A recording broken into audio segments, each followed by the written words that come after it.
5 तारीख दिन संभाव्य डीप डिप्रेशन एवं तजनित वर्षा बाबद मेटालोजिकल सर्वे ऑफ इंडिया पक्षर आमको अवगत कराइला। ये क्रम मालकानगिरी देकरी लघुचाप गति कर कोरापुट मालकानगिरी देकरी पुरी ढेंकानाल देकरी छत्तीसगढ़ पर्यंत जीव एवं ये तथ्य डिजास्टर मैनेजमेंट डिपार्टमेंट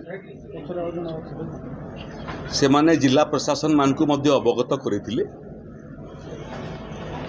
एवं कोरापुट जिला एवं मालकानगिरी जिला उभय जिला क्षतिग्रस्त होबार संभावना दृष्टि आगुरु राज्य सरकार जिला प्रशासन को सतर्क करने फल जिला प्रशासन मध्य सतर्क थिले।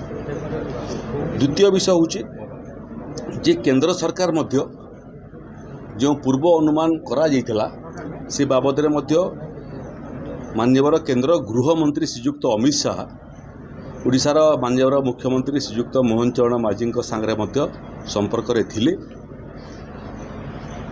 ओडिशा सरकारंकर गृह सचिव एवं केंद्र गृह सचिव मध्य संपर्क रे थिले। ये क्रम समस्त आवश्यक सहयोग जोगई देवा पाई मध्य केंद्र प्रस्तुत थिला।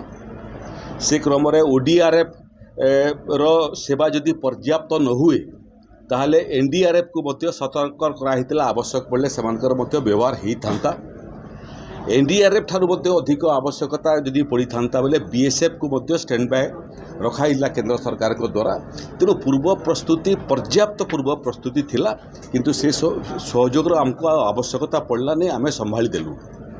चपर मध्य आवश्यकता दृष्टि केंद्र सरकार जिते दरकार चपर पहुँचाई मध्य प्रतिश्रुति देइथिले एवं केंद्र सरकार यार वर्षा एवं तजनित क्षयक्षति बाबद मध्य खबर रखुतिले।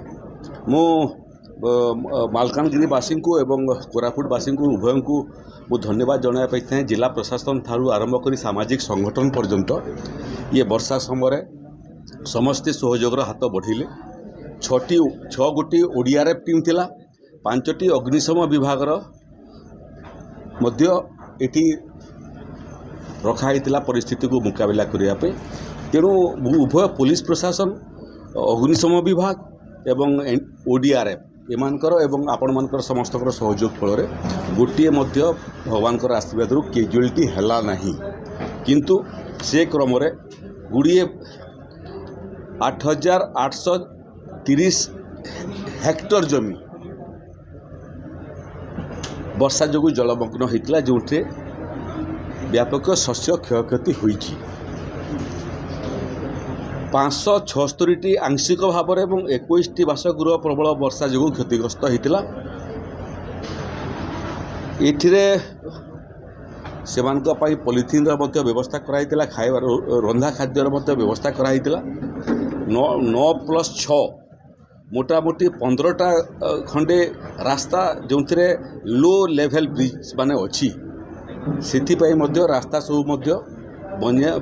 वर्षा पानी जो एवं ओवरफ्लो हवा कारण रास्ता मध्य बंद हो जाता।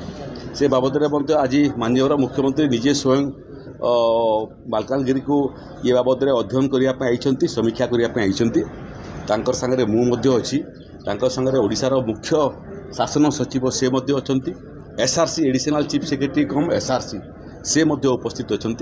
जो तथ्य आम पाखे थिला से तथ्य को जिला प्रशासन सांगे शेयर करवा। एवं समस्ते घर को प्राय फेरले से क्षयक्षतिर आकलन करवा।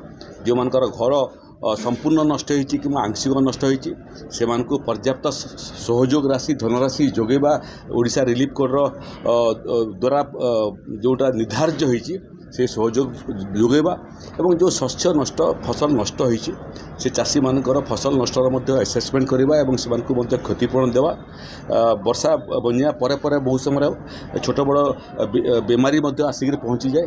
तेणु सेठी मध्य समस्त प्रकार औषध पत्र सीडीएम पाखे गच्छित अच्छी से भाया परिस्थिति को मुकाबला करने। पशु संपद क्षेत्र में गुड़िए पशुंकर वर्तमान पर्यंत बाबद खबर मिलूना सेटा प्रशासन चेष्टा कर क्षतिपूरण परिधि भितर आसो।